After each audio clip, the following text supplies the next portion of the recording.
Hello, my name is Hossam Haick and I will serve as the lecturer of the MOOC course on Nanotechnology and Nanosensors. I wish you a successful course and a great journey into the amazing world of nanotechnology and nanosensors. Today I will make an introduction to the field of nanotechnology. I will start with defining the main phrases that include the word nano. Then I will present the main and unique features of the materials and technologies that exist at the nanoscale level. I will end this topic by making a generic presentation of the main categories of the materials that exist at the nanoscale level. The prefix nano is derived from the ancient Greek nanos, which means dwarf. Today, nano is used as a prefix that means billionth or a factor of 10 to the minus 9. Coupling the word nano with the unit meter brings the term nanometer, which actually indicate a unit of spatial measurement that is 1 billionth of a meter.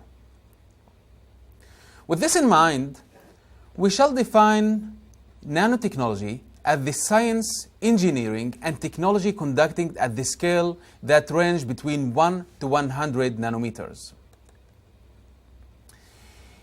The idea and the concept behind the nanotechnology started with a talk entitled "There is a Plenty of Room at the Bottom" by the physicist Richard Feynman at the American Physical Society meeting at the California Institute of Technology, Caltech, in a meeting that was held in 1959. In his talk, Feynman described a process in which scientists would be able to manipulate and control individual atoms as well as individual molecules. Over a decade later, Professor Norio Taniguchi coined the term nanotechnology during his explorations and research in the field of ultra-precise machining process. However, practicing the modern nanotechnology began only in 1981 when the scanning tunneling microscope, which basically could see individual atoms or could see individual molecules, was developed and used. To demonstrate the length scale of the nanometer, I will present first the units or measures used in our daily life. If we cut a meter into 10 equal pieces, then each piece would be 1 centimeter in size. This is equivalent to the size of your pinky finger or a sugar cube. If we cut a centimeter into 10 equal pieces, each piece will be 1 millimeter. A cent coin is approximately 1 millimeter thick, and a grain of sand ranges from 0.1 millimeter to 2 millimeter in size. Objects as small as millimeter can be seen with our own eyes. However, when things get smaller than a millimeter, it gets hard and hard to see them with just our eyes. If we cut up a millimeter into 1,000 equal pieces, each piece will be a micrometer. In other words, a micrometer is equal to 1 millionth of the meter. For example, the diameter of hair is about 40 to 50 micrometers wide. Red blood cells are 6 to 10 micrometers in diameter, and many types of bacteria typically measure 5 to 20 micrometers in diameter or in size. Things on this scale usually cannot be seen with our own eyes, but rather can be seen with a magnifying glass or with a microscope. If we cut a micrometer now into 1,000 equal pieces, then each piece will be 1 nanometer. In other words, a nanometer is equal to 1 billionth of the meter. When things are small as the nanometer, you cannot see them with your own eyes, or even you cannot see them with a light microscope. Objects this small require special tools of imaging. Things that have a nanometer scale include viruses, which have a characteristic size of 30 to 50 nanometer, DNA which have a diameter of 1 to 2 nanometer, buckyballs which have characteristic size or diameter of 1 nanometer, and also carbon nanotubes which have a characteristic diameter of 1 nanometer. In this context, I would like to clarify that atoms are smaller than a nanometer. Actually, one atom measures 0.1 to 0.3 nanometer, and this of course depends on the element that is examined. Now I will give you some examples for objects from our daily life that are measured in nanometer. 1 inch is equal to 25.4 million nanometers, and a sheet of paper is about 100,000 nanometer thick. A human hair measures roughly 50,000 to 100,000 nanometers in diameter, and please note that your fingernails grow 1 nanometer every second. It is acceptable that a picture is worth 1,000 of words, and that a video is worth 1,000 of pictures. Therefore, I will add with the presented short video to further demonstrate the meaning of nano. Of course, I will give the girl in the video the privilege to talk on her behalf. Hey, do you know what nano means? It means small, very small. It is 1,000,000 times smaller than the smallest measure on a ruler. If you want to get an idea of how small a nanometer really is, you'll need to take a piece of hair from your head. Go on, it won't hurt. Got it. Now take a good close look at that strand of hair. Not much to look at, is it? If we were to shrink you down, smaller than the smallest thing you can see with the naked eye, you will find that your piece of hair starts to look a lot more interesting. You are now about the size of a red blood cell. Your strand of hair is a massive tree compared to you. Even at this size, you're still about 1,000 times too big to be considered nano. To get you down to the nanoscale, we will have to shrink you to about 100 nanometers tall. Hey, where are all the lights? You are now smaller than the wavelength of visible light. You are practically invisible. But for the sake of demonstration, I think we should turn on some lights.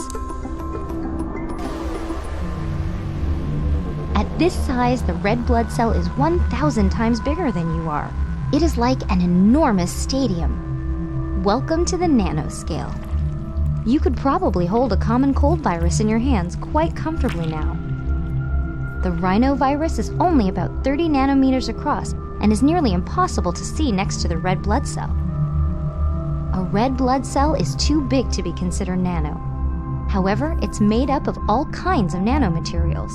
If you were to look close enough, you would see that the outer walls of the cell are stabilized by a flexible, mesh-like protein skeleton. The bars and connectors that make up this mesh are considered part of a nanomaterial. Without these reinforcing nanostructures, the cell would be much more fragile and not nearly as flexible. It wouldn't stand a chance in your body. Everything is made up of nanomaterials. Nanomaterials are an arrangement of molecules and atoms that, when combined, create stable building blocks that can be made into larger, more complex materials and structures. After this demonstration, I will give right now an example for the importance of miniaturization ability of the nanotechnology. As such example, let's have a look on how cell phones developed from the bulky walkie-talkie to today's miniaturized architecture. In 1985, mobile phones used to look huge in size and with a pretty long antenna. On the other hand, in present, we have the smartphones, which are becoming a computer, GPS, radio, and actually our lifeline to the internet, and still be able to fit our pockets. With the help of nanotechnology, mobile phones will be further evolved in terms of the performance and features, and would include, for example, augmented reality, flexible screens, in-built projector, seamless voice control, three-dimensional screens and holograms, and of course it might include also remote medical diagnosis features and many, many more features. Nanotechnology, in one sense, is the natural continuation of the revolution that we have witnessed over the last decade, where millions of emitter electronics, which we call usually microelectronics, became commonplace, thus enabling the construction of higher quality of materials and devices and many more applications on equivalent or even smaller areas than we have knew previously. So far, the miniaturization ability of the microelectronics allowed the integration or placement of thousands of chips into an equivalent area. Further miniaturization with the help of nanotechnology would allow putting millions of currently available electronic devices over an area that is less than few millimeters over few millimeters. In a constituent example, a team from the Technion Israel Institute of Technology leveraged the power of nanotechnology to engrave all the content of the Old Testimony on a piece of silicon that is less than 1 millimeter by 1 millimeter, as could be seen by the image in the bottom right of the screen.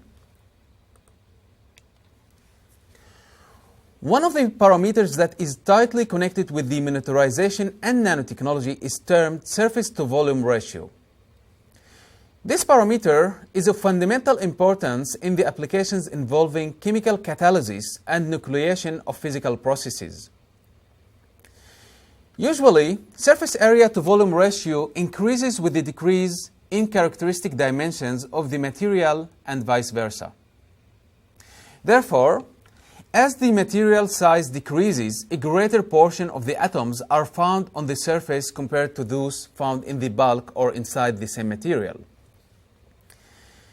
As a growth and catalytic chemical reaction occurs at the surfaces, therefore a given mass of nanomaterial will be much more reactive than the same mass of material made up of larger particles.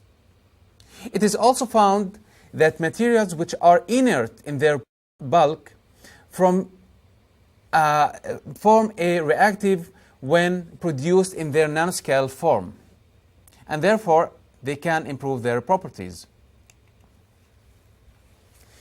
To demonstrate the relationship between the miniaturization of the materials and the surface-to-volume ratio, let's consider a cube made of a silicon with a characteristic size of 10 nanometers.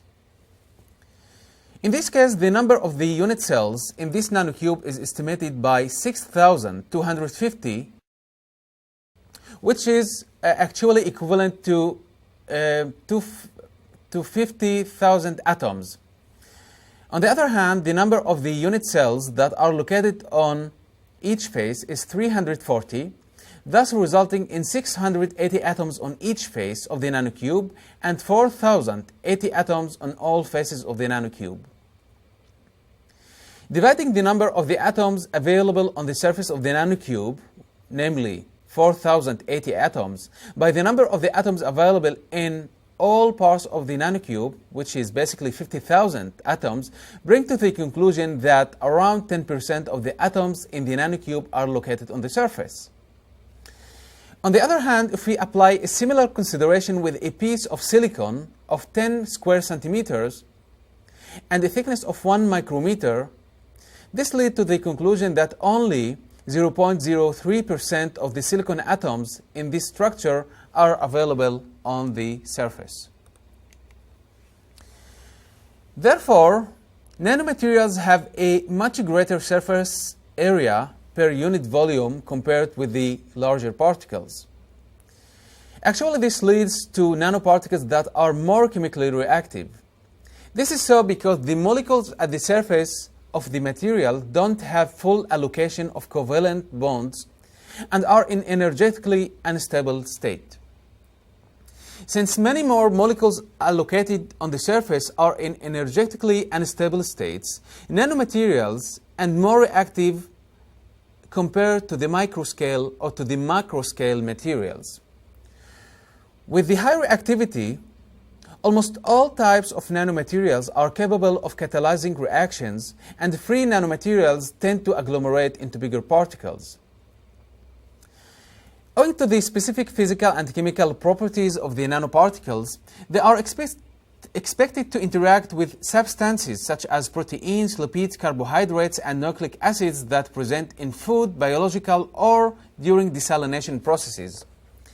Other applications of such feature include drug delivery, clothing insulation, and many, many more.